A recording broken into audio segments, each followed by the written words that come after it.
চেহারা সুরত ও আচার আচরণে নিপাট ভদ্রলোক হলেও বিতর্ক তার পিছু ছাড়ে না। কখনো শোনা যায় নাটকে অভিনয়ের নামে সহ অভিনেত্রীর সঙ্গে প্রেম করে বেড়াচ্ছেন, আবার কখনো শোনা যায় তিনি সমকামী।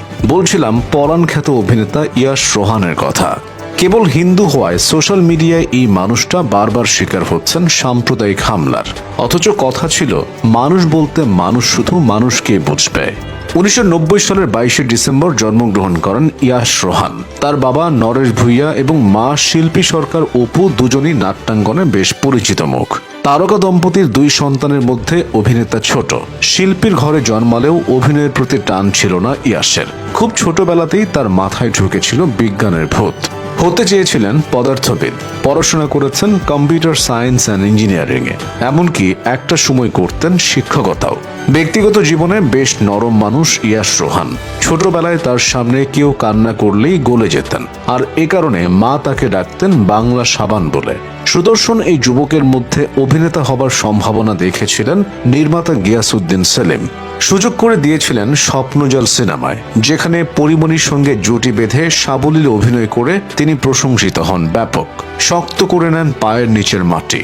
চাইলেই গতানুগতিক সিনেমা নিয়ে হাঁটতে পারতেন রোহান, কিন্তু তিনি তা করেননি। জনপ্রিয়তাকে পাত্তা না দিয়ে কাজ করেছেন বেছে বেছে, আর তাতে পেয়েছেন সফলতা। 2022 সালে মুক্তিপ্রাপ্ত পরাণ সিনেমাটিতে অভিনয় করেন রোহান। ছবিটি ব্লকবাস্টার হওয়ার পাশাপাশি তাকে এনে দেয় তুমুল জনপ্রিয়তা, যার ধারাবাহিকতায় বেশ কয়েকবার বড় পর্দায় দেখা গেলেও ক্যারিয়ার দীর্ঘ করেননি এই অভিনেতা। অকপটে বলেছেন তিনি যে ধরনের গল্পে কাজ করতে চান সে ধরনের ছবি ঢালিউডে খুব একটা নির্মাণ হয় না। বড় পর্দায় থিতু না হলেও ছোট পর্দায় বেশ নিয়মিত মুখ ইয়াশ রোহান। বাংলা নাটক ভিন্নতার জোয়ারে না ভাসলেও তিনি চেষ্টা করেন ভিন্ন ভিন্ন চরিত্রে নিজেকে তুলে ধরার। ফলে কেউ কেউ বলেন অভিনয়ের ক্ষেত্রে এই যুবক অনেকটা জলের মতো, কেননা তাকে যখন যে পাত্রে রাখা হয় সে পাত্রের আকারই ধারণ করেন।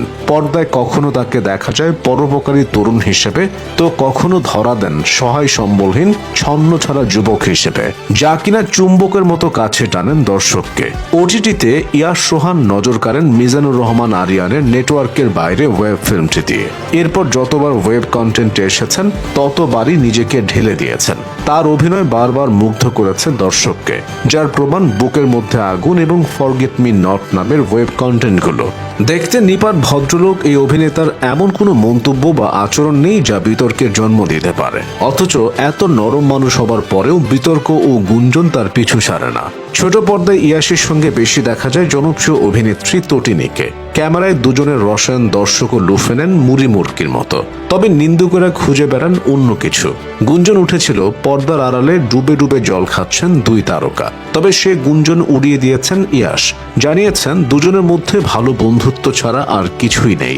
এমনকি এই নায়কের বিরুদ্ধে সমকামিতার অভিযোগও উঠেছিল একবার। নেট দুনিয়ায় ছড়িয়ে পড়েছিল একটি বেসরকারি টেলিভিশনের লোগো সম্বলিত কার্ড, যেখানে বলা হয়েছিল ইয়াশ নিজেকে সমকামী হিসেবে ঘোষণা করেছেন, কিন্তু পরে জানা যায় কার্ডটি ভুয়া ছিল। নানান সমালোচনাকে পাশ কাটিয়ে নিজের কাজ করে যাওয়া ইয়াশ এবার শিকার হয়েছেন কটাক্ষের। ফেসবুকে পূজার ছবি পোস্ট করতেই তাকে বয়কট করবেন বলে হুমকি দিয়েছেন ধর্মান্ধরা।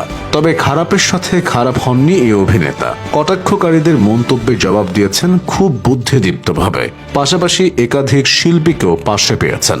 অনেকেই তার ছবি পোস্ট করে জানাচ্ছেন সমর্থন।